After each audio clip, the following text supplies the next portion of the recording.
Thank you for joining this conversation. Yesterday we couldn't finish the session on anxiety, so we're going to take it today and we're going to talk about anxiety, its many different facets, what it looks like, how we can handle it, how we can overcome it, and so on and so forth. All the different things about anxiety.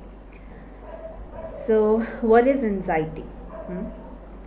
So, basically, anxiety is a body's natural response to any kind of unknown, any kind of stressful situation, or any kind of triggering situation that has happened with you, and it starts happening and showing up in your body in many different ways, and it could come up in different forms of sensations, change in your heart rate, change in your heartbeat, and perspiration, or too many thoughts, your mind getting clouded and all that. And that's the moment when you see that anxiety has come up for you. So basically what we need to understand about anxiety is that it is a body's response, a physical response to any kind of fear, insecurity, guilt, shame, as we spoke about in the previous sessions. And when we have not dealt with these situations, these things are accumulated for us in our body, in our mind, in our energetic system. And the way for the body to respond to the trigger that has happened because of anything external or internal, and it starts responding to it, and that's where anxiety comes into picture, and that's what it looks like, right? So first thing to understand about anxiety is that it's very biological, it's very physiological in nature. It's something that you can feel in your body. It's an emotional response to triggers, not just outside, but it's also an emotional response to triggers inside, right? So a lot of times we think that anxiety gets triggered when something in the external environment happens, which is apparently true. However, when we have these stored emotions, dense emotions in our psyche, then not necessarily every time it has to be an external situation to trigger the anxiety. It's something which naturally, automatically just blurts out of our system, and then we are like anxious all around and we are all over the place. So it's external as well as internal. It can also happen because a memory gets triggers, past trauma gets triggered, a past wound gets triggered. And a lot of times when people have a lot of this kind of dense emotions stored for themselves, even if they get up in the morning and there's nothing that has happened, it's just a regular routine that they get, that they wake up anxious, right? So that's an indication that there's a lot of storage that has happened in the system, a lot of storage of emotions that has not been processed, which is leading to this constant anxiety due to external or internal situations, any kind of stimulus. So what is the use of this anxiety? Why did we get this physical response which we call anxiety? So there are some apparently very good reasons why it is present within us. The first one is a very practical one, which is like it acts as a push. It acts as a motivation to push us to do something.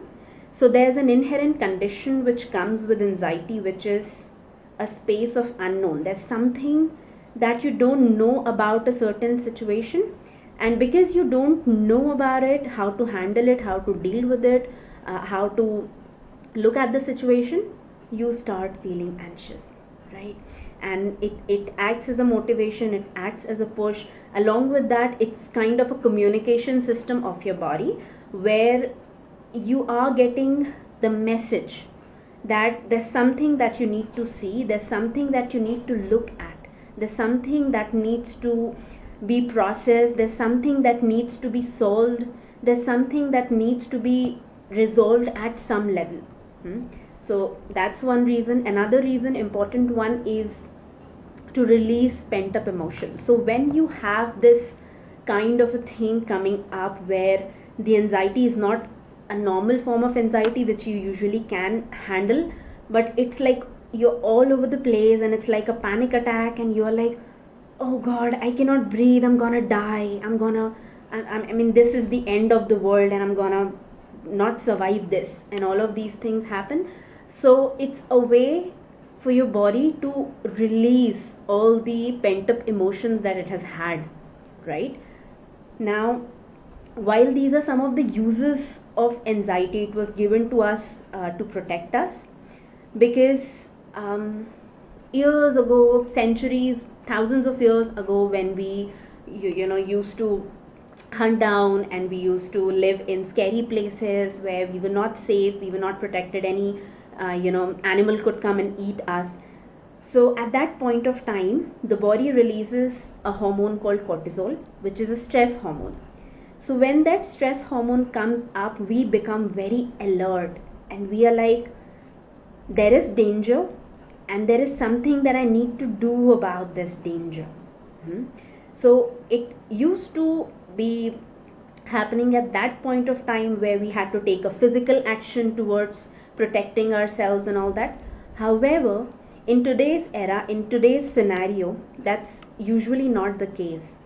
The kind of anxiety that we feel is more emotional, it's more mental, right? So none of those things are happening which are physically gonna hurt us. However, the way the body has learned to communicate is by releasing the same stress hormone. And now the stress hormone gets released and we don't know how to resolve it. We get into the basic flight or fight response or freeze or fawn response, also any of these responses, and we are not able to respond to it in a healthy way, and thus we end up choosing an avoidance mechanism, or we end up choosing any kind of fight mechanism to deal with it. However, this leads to more stress, and then again more stress hormones get released, and then more stress, because the same way we respond, and then the more hormones getting released, more stress, and this goes on and on and on, thus leading to the accumulation of a lot of stress which doesn't get processed, does not get around the body. And to release the same, what the body has to do is it has to release it in some way, right? So it will like blurb it all out, right? And then at that point of time, you're having a panic attack, you are like having such a high amount of anxiety that it's literally like a feeling of not being able to survive this. It feels as if you're gonna die, right? So that was the reason why anxiety was given to us and is given to us in the first place. For us to understand the healthy side of anxiety, we will have to see it from the angle where an actual stressful situation comes in your life. You see that it is stressful and the same hormone gets released, but rather than entering into your usual fight or flight response, what you do with it is that you deal with the anxiety. So everybody gets anxious. So it's not like anxiety is in itself a mental disorder. When we get this kind of a feeling, then we look at the situation, see what we need to resolve, see what we need to do, we handle it, and we get out of it. So basically it acts like a motivation, a drive, a force or a push for us to do something about a particular situation. We do it and then we are like over it. But when we, rather than doing that, when this anxiety is coming from the past, from any kind of trauma, any kind of situation that happened in your life, any kind of wound that got created, any kind of fragmentation that has happened inside you, which is painful, which is hurtful, which is abusive, which is traumatic, and because of that you have certain kind of imprints, in Hindi as we say sanskar, in you, which have gotten developed, and they were not cleansed at that point of time, because obviously while growing as a child, while growing as an at an adolescent age, when we are dependent on people for our survival at that point of time, the only mechanism for us to deal with all the trauma and all of these chaotic situations was by creating defense mechanisms. Any kind of defense mechanisms, whether we learn to withdraw, whether we learn to avoid, whether we learn to get anxious, whether we learn to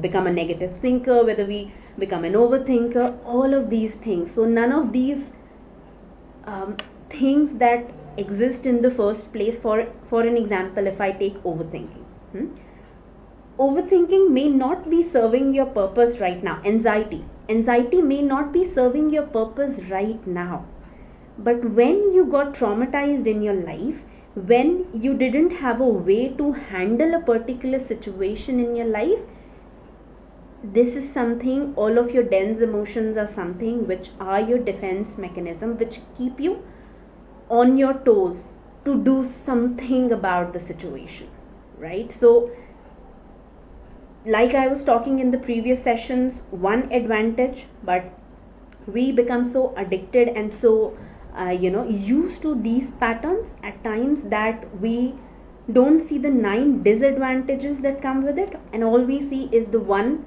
advantage, which is the advantage of the defense mechanism, right? So all of these things helped us in surviving life, coming to a point where we can actually learn how to handle all of these things. However,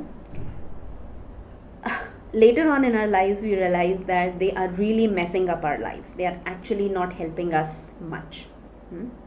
So that's a little bit brief about what anxiety is, how it comes into picture, what it looks like, what is the nature of anxiety. There is a small percentage of anxiety when it is present, it can be beneficial to us. However, when it is coming from your past events, your traumas, your triggers, your wounds, then it is something that needs to be seen and resolved. And there are many different levels. We are not going to dig deeper into the types of anxiety today. So if it is not the healthy anxiety, then all the unhealthy side of anxiety is what we are talking about today.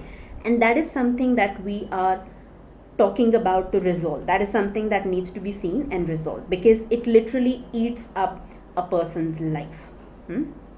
Great.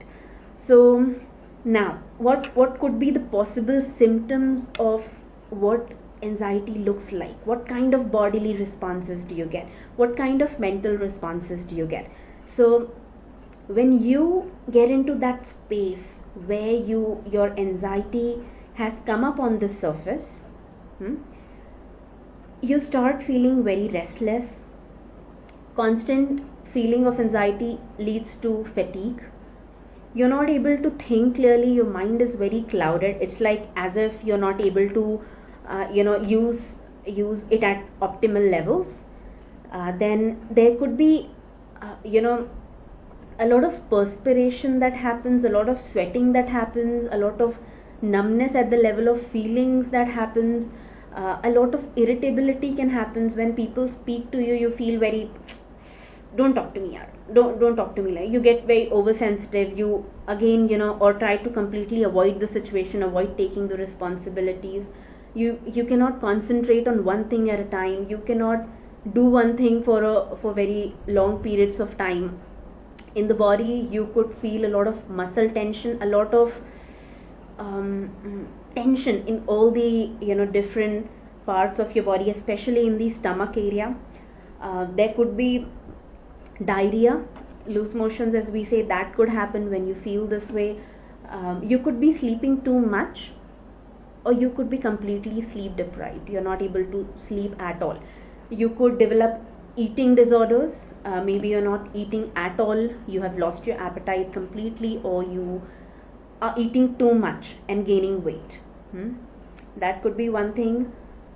Another thing which happens is shaking, trembling. You must have seen a lot of people moving their hands and legs constantly.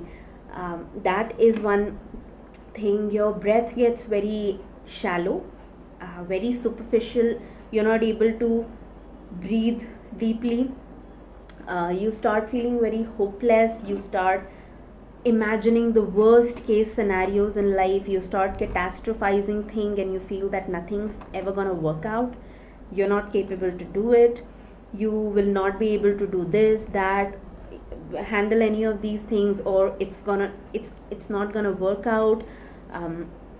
You start feeling disconnected with people, you start feeling that if I speak this up, I'll not be heard. A lot of these overthinking scenarios come into picture. And apart from that, there could be a lot of avoidance that could be happening, right? So these are some of the symptoms of how anxiety appears as a bodily response or as a mental response, which is corresponding to the bodily response. And apart from this, there are many different things which come into picture. A lot of people, when they get panic attacks or when they constantly feel anxious, they completely lose their breath, and it can become even way worse, right? So these are some of the signs and symptoms. Now, going towards how to get rid of this anxiety, how we can actually overcome this anxiety. So I'll start with the first thing, which is about asking yourself the question. So usually what we do when we are triggered by this kind of a bodily response is we get into avoidance. We want it to get over as early as it can. And for us to do that, what we usually do is the usual fight or flight response, where we either avoid the situation or we just jump onto it and somehow try to resolve it and somehow not look at it and just end this up, right? But the more we do that, the more problematic it begins in the long run, because as I said in the beginning, the use of anxiety is that it is trying to communicate to us. So the first thing that we need to do when we have all of these anxious thoughts, when we have all of these bodily responses, is to start asking ourselves the right questions. Rather than running away from the anxiety, the way for us to deal with the anxiety is to take a pause, to stop and go deeper into it. Going deeper into it and understanding what this anxiety is made up of. What is it pointing you towards? What are the feelings? What are the emotions? What are the memories? What are the imprints? What is the story that is going on beneath the anxiety? How did it start? What was the point where you started feeling it? Was it a word? Was it an image? Was it a person? Was it an event? Was it a memory? What is that thing that triggered your anxiety? So rather than running away from the anxiety, which actually escalates the issue, it's very important that we go deeper into it. We take a pause, stay with ourselves, and we try to understand what it is pointing towards. We try to understand what it is trying to show us. Because every time we feel this way, it's an opportunity for us. It's literally a way that our body and our emotional system, our entire system, is screaming to communicate to us. Please look at me.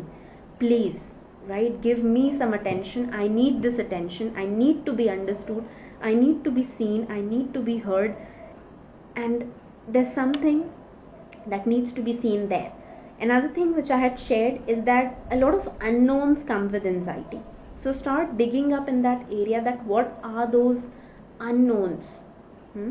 What are the things that we are avoiding in our lives? What are the things that we don't want to take responsibility for? What are the things that we are afraid of? What are the things that cause us discomfort? What are the things that make us so worried? What are we worried about? Is it my relationship? Is it my health? Is it my career? Is it my mindset? Is it my family? Is it my work? Any of these things. What are these things? Is it about how I speak, I think, any of these things, right? You start asking yourself these questions and go deeper into it. And once you reach the point of this clarity that this is what is happening, right? At that point of time, you see what is the belief system around this thing, what is the trauma, what is the hidden trauma, what is the hidden wound, what is the hidden imprint, what is the hidden memory, where are all of these things coming from? So at least this much of exercise, you can journal about it, write about it, talk to a friend about it, right? And start speaking these things out. There's nothing, of course, in comparison to speaking to a professional. However, as a starting point, wherever you feel comfortable, rather than running away, acknowledge that yes, anxiety has come up, it is happening, and rather than moving away from it, let me see what it is pointing me towards, and see the denser sides of emotions linked to it, the denser sides of fears, insecurities, guilt, shame, powerlessness, disconnection, and any kind of needs that are not met for you. Start looking at all of these things, understanding all of these things. That's the first thing that you can do. Apart from doing this is something that is a process that you need to repeat with yourself for some time to understand what is actually happening with you. Apart from that, going through this process, even I would recommend you to do some kind of a healing work to dig deeper and go to the roots of these things and to resolve these things properly, because just by awareness it wouldn't go. When the awareness comes, there's a deeper process that comes with it, where we need to now connect with the different parts of us and heal the points where all of these things have originated. Working on the belief system, as I already said, while you dig deeper, you see what kind of belief system do you carry, what kind of self-talk do you have, what kind of relationship you have with yourself, how do you look at things, what is your perspective with yourself, life, people around, life in general, whatever all of these things, right?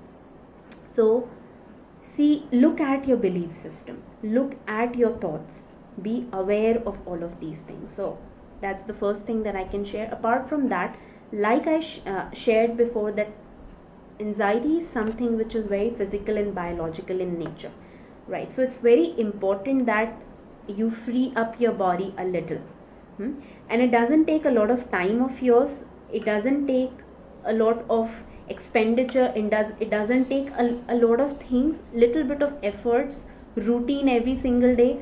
Like you can meditate for 15 minutes, you can be you can start practicing mindfulness, you can start practicing some grounding exercises that will help you keep your nervous system a little calmer.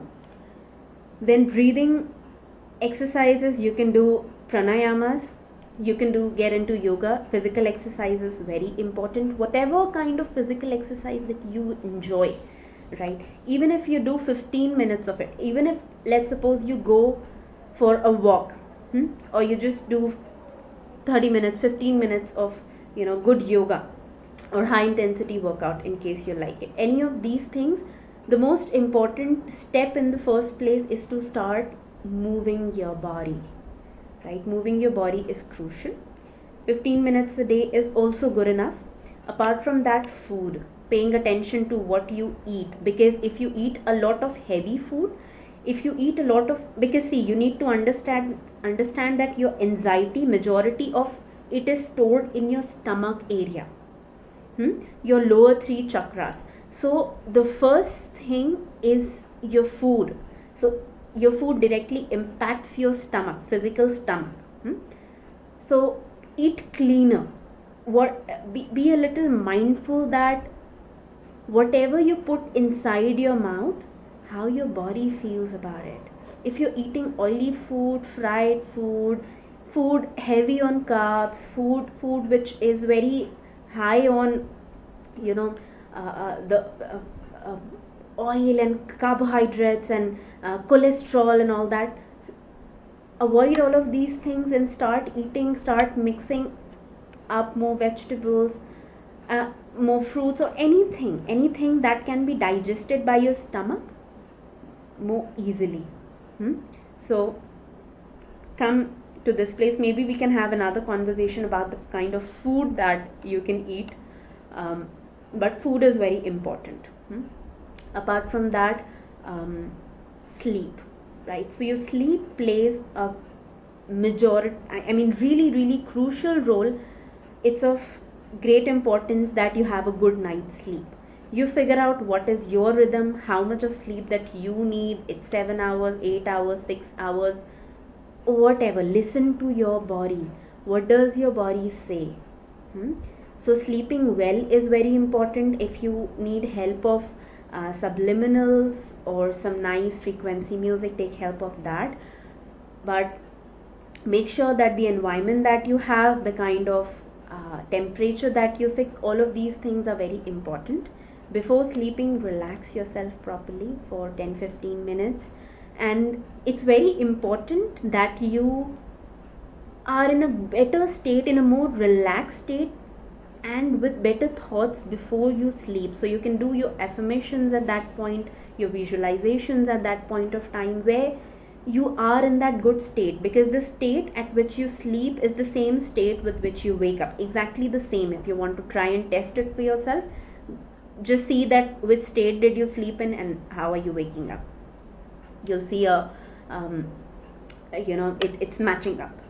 So these are some of the basic things. I've told you 5 things that you can do regularly, and these things are gonna bring great help in bringing your anxiety down, calming your anxiety down. However, to clean this up, it's important that you clean your system from inside, from the root level. So making a routine and bringing all of these things together is important.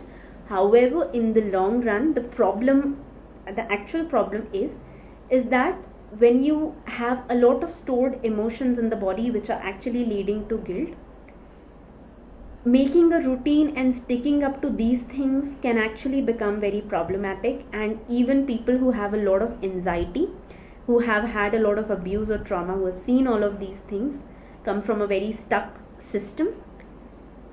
Another kind of out of the world issue that they face at times, a very small number of people, is that they become addicted to this routine. They have actually not resolved the anxiety, but just to manage the anxiety, they have learned all of these ways to keep themselves busy and keep themselves in the routine and keep themselves doing all of these things. So you need to understand that all of these things, bringing healing to your body, meditating, mindfulness, eating good food, having good movement, having good sleep.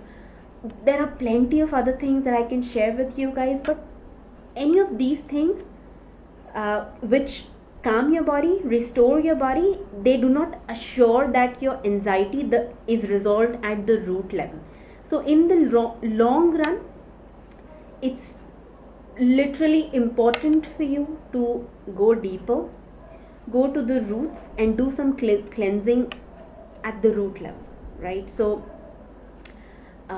healing your childhood traumas, reparenting your inner child, integrating the different splits that you have created in this life journey, all of these things. So the whole part of going on a healing journey and getting rid of the anxiety is to come from the space of 0 to neutrality.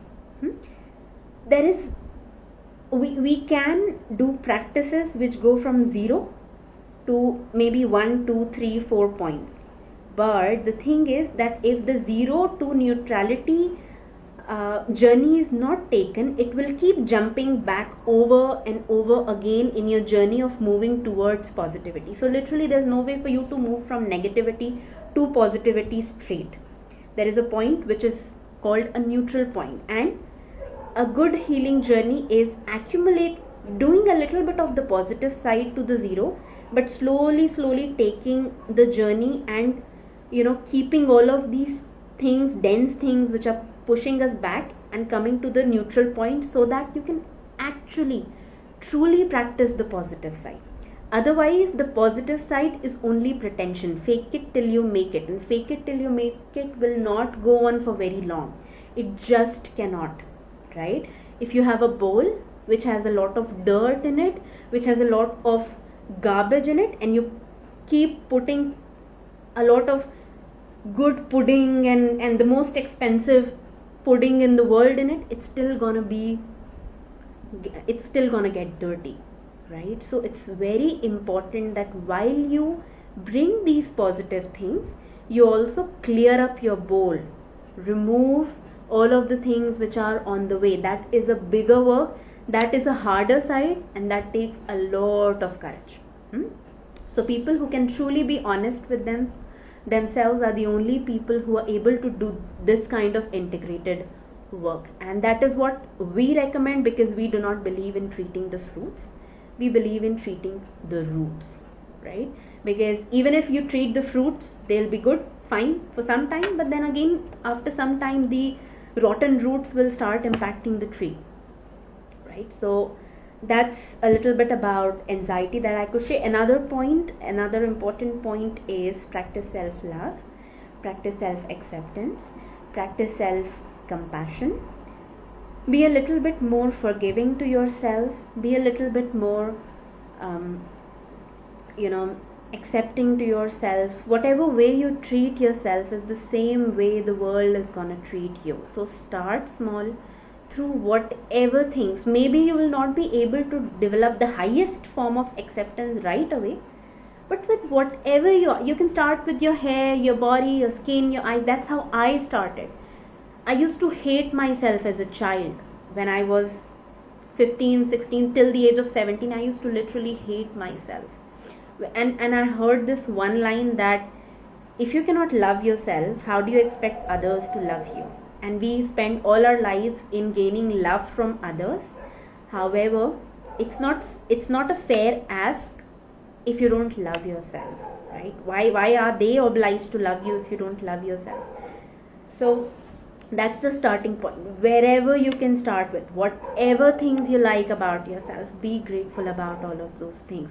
Could be you have plenty of good things in you, start there, right? Plenty of good things in your life, start there. Start loving all of these things, enjoying all of these things, one step at a time. And as you begin this journey, this self-compassion, this kindness, this empathy for yourself will grow more and more and more, and it's the same thing which will reach out in your relationship, and you will see that the kind of reaction that you get from other people is also going to change over a period of time, because you changed behaving with yourself differently, right? So when you start feeling all of these dense emotions, rather than judging yourself, rather than labeling the situations, jumping onto conclusions, beating yourself up, just understand this one thing, that there's something that happened, because you were not born this way, you were not born anxious. Something that happened which brought you to this kind of anxiety, this kind of situation, this kind of fears, insecurities, guilt, shame, and we keep holding on to all of these things, making them generalized in life. However, they are not generalized. We absolutely live in a fluid world, and we actually bring everything in our life based on the way we think, the way we what we believe, what we feel we deserve, and how we are, what we are, right? So we just get things based on what we are.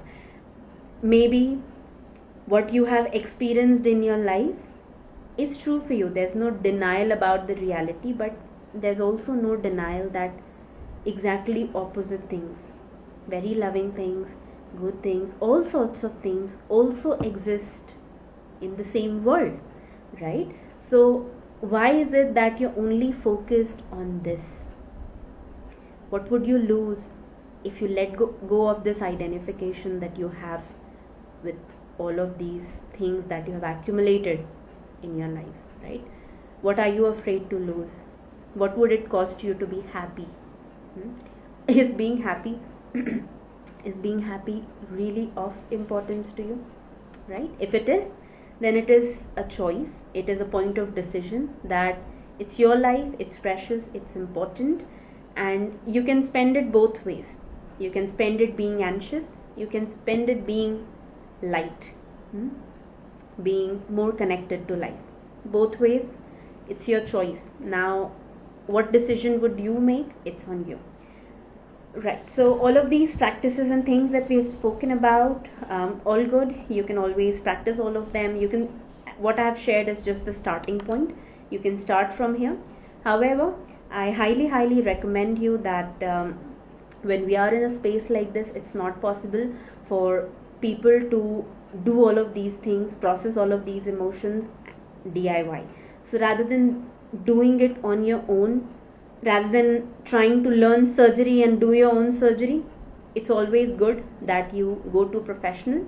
They have many hours and years of experience to help you rather than you learning all of these things on your own. And of course, they have better systems and more things. Also, with the surplus of information on internet right now, you will be getting more confused and you'll be roaming around in 10 different places. So rather than one, find somebody who is who knows their work, whom you can trust, and start an engagement with them. So as this session is a part of Mental Health Awareness Month, I highly wish and request you guys, recommend this to you guys, that take help. That's all I can say. Trust me, I know that it may cost you a little bit. However, the cost that you're paying with your life is way more than that, right? So take help from the right person, and resolve all of these things. From my experience, I've worked with at least 1,000 people now who have been going through issues like this, all different sorts of cases and everything. And I can assure you, if you take up the right kind of healing journey, and you do it the right way, your participation is absolutely crucial. The coach, the counselor, the therapist is not going to come to your home and do your homework and assignments and start living your life. You have to walk on the journey. You will be guided by people to walk on the journey, right? But all of these issues, first of all, can be resolved. Secondly, they can be resolved within a limited time frame, and that I can say with a lot of confidence, right? If you get the right person and if you do the work, all of these things can be resolved over a period of time, and your life is really precious and valuable. So please, whenever you feel ready, take help. So that's all from my side on anxiety today, guys. Whatever points that you like, please feel free to share it with us. If you're not a part of our community yet, please join us. It's all of the support groups are completely free of cost. You can ask your questions, you can just share anything over there, so feel free to join. And I'll see you guys tomorrow. Thank you so much.